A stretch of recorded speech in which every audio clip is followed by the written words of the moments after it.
গৌতম বুদ্ধের মৃত্যুর পর 4টি বৌদ্ধ সংগীতি হয়েছিল।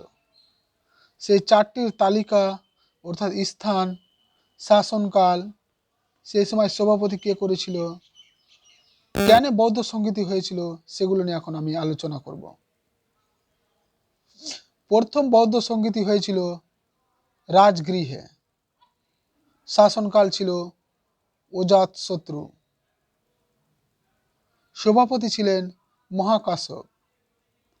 গুরুত্বপূর্ণ ঘটনা ছিল সূত্র বিনয় পিটক সংকলন করা। এখানে কিন্তু পিটক কথার অর্থ মানে ঝুড়ি। এবার আমরা চলে যাব দ্বিতীয় বৌদ্ধ সংগীতিতে। দ্বিতীয় বৌদ্ধ সংগীতি স্থান ছিল বৈশালী। শাসনকাল ছিল কালাশোক বা কাকবর্ণ। সভাপতি ছিলেন জয়াস। গুরুত্বপূর্ণ ঘটনা ছিল বৌদ্ধরা থৈরবাদী ও মহাসাঙ্গিক এই দুই ভাগে বিভক্ত হয়ে যান। এবার আমরা চলে যাব তৃতীয় বৌদ্ধ সংগীতিতে। তৃতীয় বৌদ্ধ সংগীতি হয়েছিল পাটলিপুত্রে। শাসনকাল ছিল সম্রাট অশোকের। সভাপতি ছিলেন মগগলিপুত্র তিসস।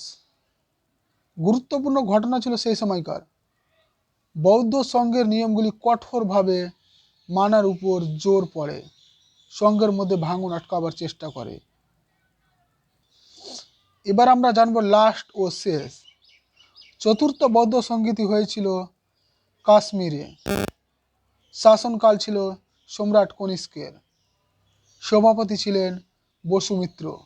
সেই সময় গুরুত্বপূর্ণ ঘটনা হচ্ছে বৌদ্ধ ধর্ম দুটি পার্টে বিভক্ত হয়ে যাচ্ছে। হীনযান ও মহাযান এই দুই ভাগে ভাগ হয়ে যান। এখান থেকে আজকের মতো শেষ। পরের দিন আরো অন্য নিয়ে আসবো।